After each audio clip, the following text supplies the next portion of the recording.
علامہ اقبال رحمۃ اللہ علیہ کے پاس کچھ لوگ آگے کہنے لگے حضرت ہمارے ساتھ چلیے، ہمارے ہمسائے میں ایک شخص مرنے والا ہے، اس کے پاس بیٹھ کر ہم قرآن پڑھنا چاہتے ہیں، سورہ یاسین پڑھنا چاہتے ہیں۔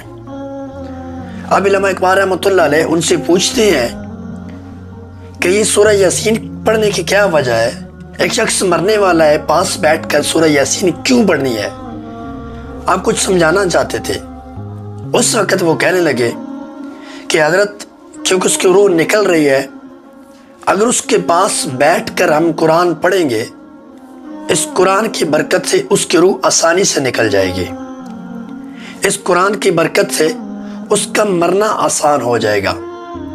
وہاں علامہ اقبال رحمۃ اللہ علیہ مسکرائے تھے۔ پوچھا گیا حضرت آپ مسکراتی کیوں ہیں؟ یہ معنی خیز مسکراہٹ ہے۔ اور فرمانے لگے مجھے حیرانگی اس بات کی ہو رہی ہے کہ یہ قرآن کس مقصد کے لیے آیا تھا، ہم نے اسے کہاں پہ لگا دیا۔ تم لوگ اس قرآن سے مرنا سیکھ رہے ہو تاکہ مرنا آسان ہو جائے، کاش تم اس قرآن سے جینا سیکھ لیتے۔ بہت بڑی بات تھی۔ یہ قرآن تو ایسی کتاب ہے جو زندگی کو بدل دیتی ہے۔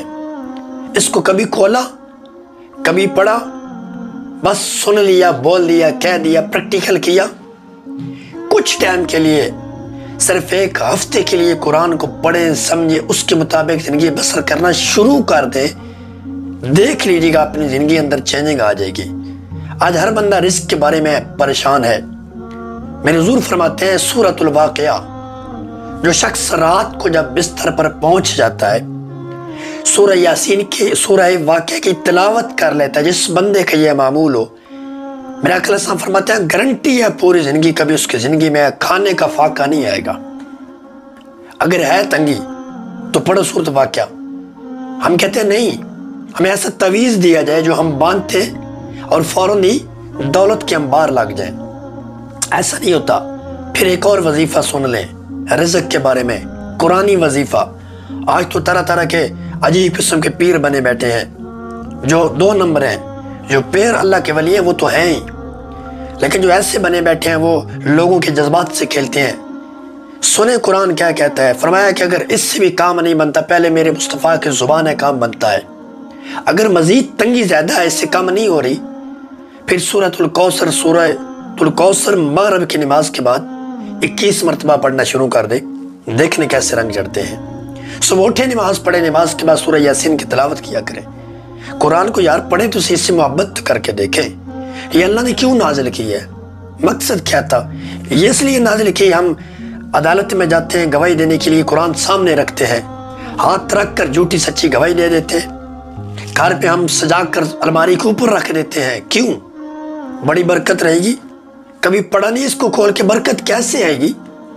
صاحبو پڑھ کر تو دیکھو۔ اس لیے نازل کی گئی کہ پوری زندگی گزارنے کے بعد جب بیٹی کو گھر سے رخصت کرتے ہیں، سرف اوپر اس کی چھانک کر دی جائے۔ وہ بندہ جس نے پوری زندگی قرآن کو ہاتھ نہیں لگایا، ایک آیت اس نے پوری زندگی میں ترجمے کے ساتھ نہیں پڑھی، کسی ایک احکام پہ اس نے عمل نہیں کیا، مرنے کے وقت اس کے میت کی چھاتی پہ قرآن رکھ دیا جاتا ہے۔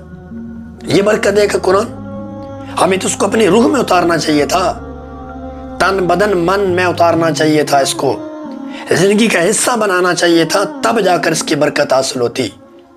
وقت دور نہیں ہے، اس کو کھولیں، پڑھیں، محبت کریں، شوق سے چوما کریں، آنسو بہایا کریں۔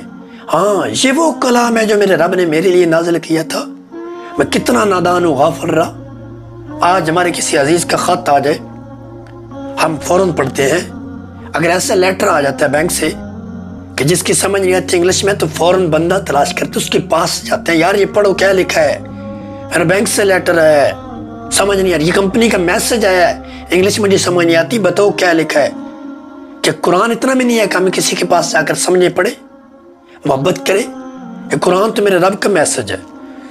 ارے اس نے تمہاری زندگی آسان کرنی تھی، تم کسی اور چکر میں پڑ گئے۔ یعنی کہ جو چیز رب نے نازل کی کہ اس کے مطابق زندگی بسر کرو، تمہاری زندگی سکون والی بنا دوں گا اور آخرت زندگی بھی سنوار دوں گا، اسے تو ہم نے چھوڑ دیا۔ اور جن چیزوں کے پیچھے پڑھنے سے رب نے منع کیا کہ ان کے اندر سکون نہیں ہے، ہم ان کے پیچھے بھاگتے جا رہے ہیں اور کہتے ہیں کاش ہماری زندگی میں سکون آ جائے۔ ایک وقت تھا، گھروں کا ماحول تھا، نماز فجر کے بعد ہمارے گھروں سے قرآن مجید کی تلاوت کی آواز آتی تھی، ہر شخص بیٹھا قرآن پڑھتا، چھوٹے چھوٹے بچے محبت سے پاس آ کر بیٹھے جنہیں پڑھنا نہیں آتا تھا، لیکن ذہن کے اندر تربیت جا رہی تھی کہ بیٹا نماز لازمی پڑھنی ہے، اس کے بعد یہ کلام اللہ اس کی لازمی تلاوت کرنی ہے۔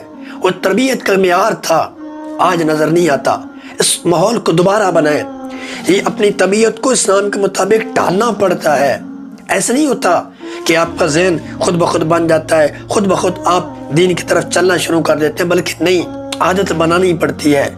آپ کسی جگہ نوکری کرتے ہیں، کچھ ٹائم لگتا ہے، پھر آپ کی عادت بنتی ہے کہ صبح میں نے جلدی اٹھنا ہے، کپڑے استری کرنے ہیں، ڈالنے ہیں، شوز ڈالنے ہیں، برش کرنا ہے، نوکری پہ جانا ہے۔ یہ کچھ ٹائم گزرنے کے بعد آپ کی عادت کا حصہ بن جاتا ہے۔ اسی طرح جب ہم دین کے ساتھ چلتے ہیں تو پھر یہ عادت بن جاتی ہے کہ جب اذان کی آواز کان میں پڑتی ہے، سارے کام چھوڑ کر بندہ اذان کے لیے چلا جاتا ہے۔ اسی طریقے سے عادت بنتی ہے، صبح کی نماز پڑھنے کے بعد ایک عادت بن جاتی ہے کہ ہم نے رب کا کلام پڑھنا ہے۔ تو صاحب اس سے محبت کریں، اپنے تن من دھن میں اتاریں، پھر دیکھیں اللہ تعالیٰ کی کیسے رحمتیں نازل ہوتی ہیں۔